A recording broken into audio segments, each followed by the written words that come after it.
Hello, everyone, and welcome to Real Estate Daily with the House Heroes. My name is Troy, and every day we go over the latest news in mortgage, real estate, and the housing industry. Today is April 6th. It's Wednesday, and we have a lot of news to go over. In fact, we have big news to go over, which is affecting the market significantly. Let's get right into it. Here's the very first article from CNBC. It's all been anticipated.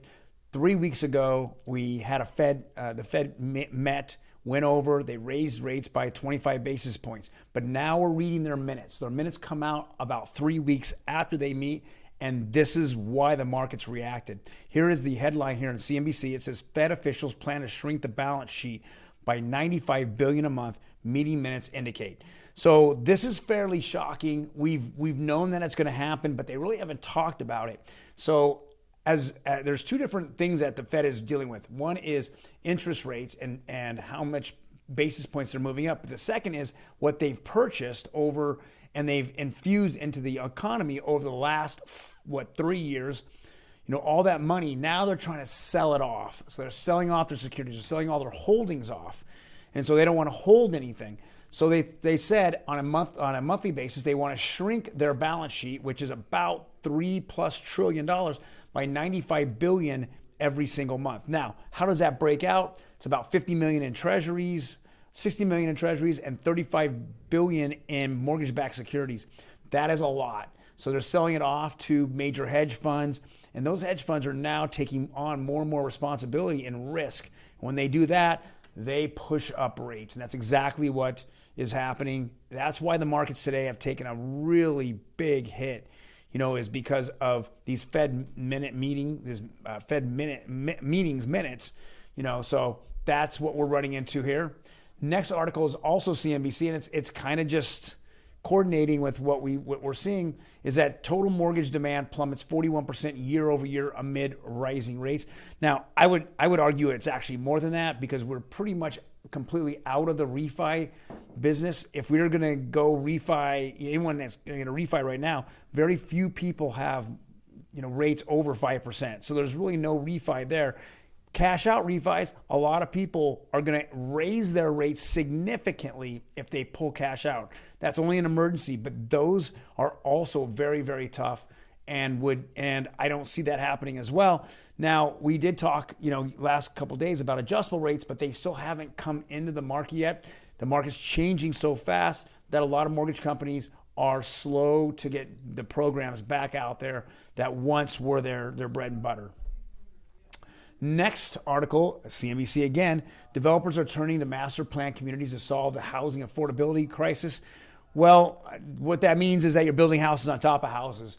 And we've been seeing that now for the past 2, 3, 4, 5 years. We've been seeing this. Now, typically, over the last couple of years, people don't want to live on top of each other, but because there's just not enough housing, they will purchase it. So we're going to be seeing more homes that are, right around that 12 to 2,000 square foot range, but they're basically on small plots of land, about 2,500 square feet, and they're being built straight up. As you see the picture here, and they build them right next to each other, on top of the other. Some of them are actually have a common wall in between. So these are, just to cut costs down. Obviously we have soaring labor costs, soaring, costed for lumber. All those things are happening. So to make things more affordable, you're going to have to put them closer, less land, and you're going to have common walls and stuff like that. Next article here is from Housing Wire. It says massive home price appreciation set to slow as sellers return. So we're starting to see a little more sellers hit the market, even though here in Southern California, we're only seeing a tick of about 7-8% more homes hit the market, which is seasonally extremely low. But what's actually been slowing down the market, of course, is the interest rates, and the buyers now kind of freaking out a little bit about, interest rates, what's happening with the Ukraine, all the other things that are happening with inflation. There's just so much that's being hit at a buyer that they're going to have to make decisions whether they want to continue to rent or they want to go ahead and take that plunge and purchase a home.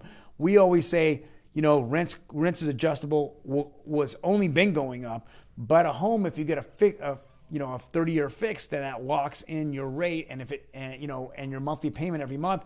And if rates go down somewhere in the future, as if recession hits or the economy gets better and then they ease those rates, then you can go refi that out. So we're seeing this as sellers are seeing slower or lower year over year value, going up, but we're still seeing it. And it's all been projected that this year we're going to see probably anywhere from 5 to 8, maybe 10% gains, as we saw, in 2021, we saw a 20%, 18 to 22% gains in the last several years.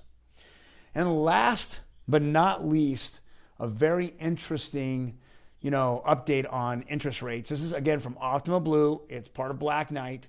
And we just saw yesterday, interest rates just take a complete jump. We're looking at conforming, which is conventional. We're just a tick under 5%. They jumped 12.5 basis points. Huge jump. 15-year conforming jumped 9 basis points. 30-year jumbo jumped 8 basis points. And again, we're looking at 11 basis points for FHA, which is, again, a tick or a hair under 5%. We are rolling right into 5%, territory, as we've been seeing that across the United States, and more, mortgage companies are, showing the signs of 5% is going to be the norm in the near future.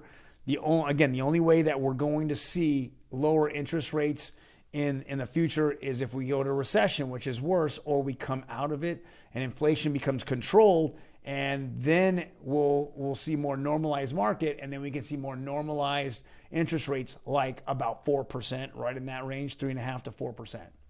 Well, guys, thank you very much for joining and watching today. If you like the content, please hit the like button. Otherwise, there's a notification button, notifies you when we drop these videos every single day. Otherwise, you guys have a great day, and hopefully we'll see a better day tomorrow, which will be Thursday, April 7th. Take care.